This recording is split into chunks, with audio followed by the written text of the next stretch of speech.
പാലക്കാട്ടേക്കാണ്. പാലക്കാട് അട്ടപ്പാടിയിൽ ഭീതി പരത്തി കാട്ടാന. വിവിധയിടങ്ങളിലായി കാട്ടാന ആക്രമണത്തിൽ 3 പേർക്ക് പരിക്കേറ്റു.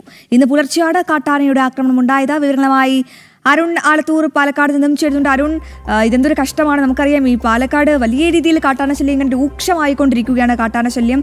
അപ്പോൾ എന്തൊക്കെ നടപടികളാണ് ഈ കാട്ടാനയെ തുരത്താൻ അല്ലെങ്കിൽ പ്രതിരോധിക്കാൻ വനം വകുപ്പ് ഇപ്പോൾ അവിടെ ഒരുക്കിയിട്ടുള്ളത്? ഒപ്പം എങ്ങനെയാണ് നാട്ടുകാർക്ക് ഈ കാട്ടാനകൾ ഇത്ര വലിയ ശല്യമായി അല്ലെങ്കിൽ വലിയ ഭീഷണിയായി മാറുന്നത്? അരുൺ.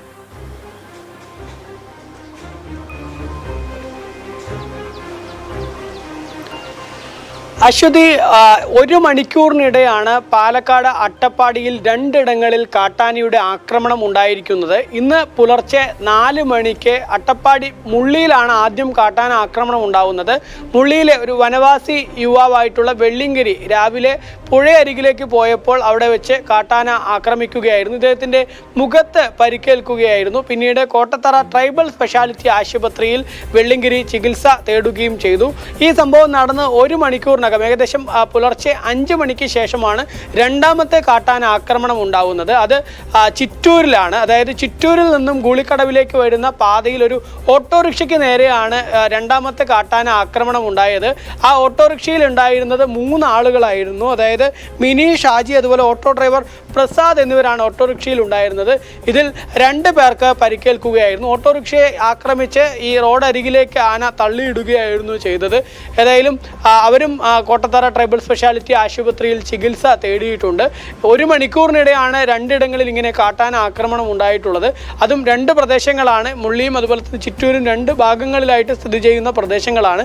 ഏതായാലും തുടർച്ചയായി 2 ഇടങ്ങളിൽ 1 മണിക്കൂറിൻ്റെ വ്യത്യാസത്തിൽ ഇങ്ങനെ കാട്ടാന ആക്രമണം ഉണ്ടായതോടുകൂടി നാട്ടുകാർ വലിയ ആശങ്കയിലും പരിഭ്രാന്തിയിലുമാണ്. ഈ ജനവാസ മേഖലയിലേക്ക് തുടർച്ചയായി കാട്ടാനകൾ എത്തുന്നു. സാധാരണഗതിയിൽ വേനൽ കടുക്കുമ്പോൾ വെള്ളവും മറ്റുമൊക്കെ തേടിയാണ് കാട്ടാനകൾ ജനവാസ മേഖലകളിൽ എത്താറുള്ളത്. ഇപ്പോൾ മഴ പെയ്തു തുടങ്ങിയിരിക്കുന്നു. എന്നിട്ടും കാട്ടാനകൾ ജനവാസ മേഖലയിലേക്ക് എത്തുന്നത് കുറയുന്നില്ല എന്നുള്ളതാണ് നാട്ടുകാർ പ്രധാനമായിട്ടും പരാതിപ്പെടുന്നത്. വനം വകുപ്പിനോട് നിരവധി തവണ പരാതി പറഞ്ഞെങ്കിലും യാതൊരു നടപടിയും ഉണ്ടാവുന്നില്ല എന്നുള്ള പരാതിയും നാട്ടുകാർക്കുണ്ട്. ഏതായാലും വനം വകുപ്പ് 2 പ്രദേശത്തും എത്തി കാട്ടാനയെ കാട് കയറ്റി വിട്ടിട്ടുണ്ട് എന്നുള്ളത് പറയുന്നുണ്ട്. പക്ഷേ ജനങ്ങൾ പറയുന്നത് ഇനിയും കാട്ടാന ജനവാസ മേഖലയിലേക്ക് തന്നെ തിരിച്ചു വരാനുള്ള സാധ്യതയുണ്ട്. അതുകൊണ്ട് തന്നെ പ്രശ്നപരിഹാരത്തിന് ഒരു ശാശ്വതമായിട്ടുള്ള പരിഹാരം ഉണ്ടാക്കണം എന്നുള്ളതാണ്.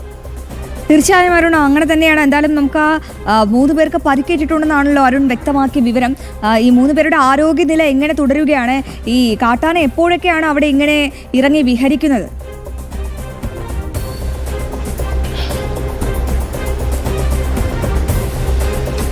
അശ്വതി, പരിക്കേറ്റ 3 പേർക്കും ഗുരുതര പരിക്കുകളില്ല, നിസാര പരിക്കുകളാണ്. അത്ഭുതകരമായിട്ട് തന്നെ ഈ കാട്ടാനയുടെ മുന്നിൽ നിന്നും ഇവർ രക്ഷപ്പെട്ടു എന്ന് വേണം പറയാൻ. കാരണം പാലക്കാട് ജില്ലയിൽ തന്നെ നിരവധി ആളുകൾ കാട്ടാന ആക്രമണത്തിൽ ഗുരുതരമായി പരിക്കേറ്റ് ഇപ്പോഴും ചികിത്സയിൽ കഴിയുന്ന ആളുകളുണ്ട്. അതുപോലെ തന്നെ അംഗവൈകല്യങ്ങൾ സംഭവിച്ച ആളുകളുണ്ട്. ഒരുപാട് പേർക്ക് ജീവൻ നഷ്ടമായിട്ടുണ്ട് ഈ അട്ടപ്പാടി മേഖലയിൽ ഉൾപ്പെടെ.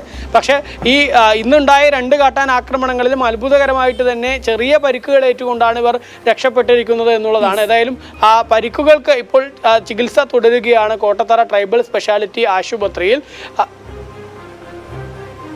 ശരി അരുൺ, വിവരങ്ങൾ വ്യക്തമാണ്. എന്തായാലും പാലക്കാട് അട്ടപ്പാടിയിലും ഇത്തരത്തിൽ വലിയ രീതിയിൽ കാട്ടാന ഭീതി പരത്തുകയാണെന്ന് ആലോചിച്ച് നോക്കൂ. പാലക്കാട് മാത്രമല്ല, തൃശ്ശൂർ, ഇടുക്കി, അങ്ങനെ എല്ലാ ഇടങ്ങളിലും ഈ കാട്ടാന വലിയ രീതിയിൽ ഇങ്ങനെ പ്രശ്നമായി മാറുകയാണ്. കാട്ടാനയെ കുറ്റം പറയാൻ പറ്റില്ല. കാരണം ഇവിടെ ബന്ധപ്പെട്ട വനംവകുപ്പുണ്ട്. വനംവകുപ്പ് കൃത്യമായി ഈ ആനകളെ കാട്ടിലേക്ക് കയറ്റാനുള്ള നടപടികൾ സ്വീകരിക്കുന്നില്ല. ആന നാട്ടിലേക്ക് ഇറങ്ങാതിരിക്കാനുള്ള നടപടികൾ സ്വീകരിക്കുന്നില്ല. കൃത്യമായ റിപ്പോർട്ട് പോലും സമർപ്പിക്കുന്നില്ല. അപ്പോൾ സാധാരണക്കാർക്കാണ് ഇപ്പോൾ ഇത്തരത്തിൽ വലിയ രീതിയിൽ പരിക്കേറ്റിരിക്കുന്നത്. ഈ ആനയെ തുരത്തുക എന്നുള്ളത് അല്ലെങ്കിൽ കാട്ടിലേക്ക് തിരികെ കയറ്റുക എന്നുള്ളത് ഇവിടുത്തെ നാട്ടുകാരുടെ പണിയായി മാറ്റുകയാണ് ഇവിടുത്തെ ആ ഒരു വനം വകുപ്പ് എന്ന് തന്നെ പറയേണ്ടി വരും. അരുണാണ് ഏറ്റവും പ്രധാനപ്പെട്ട വിവരങ്ങൾ പങ്കുവച്ചത്.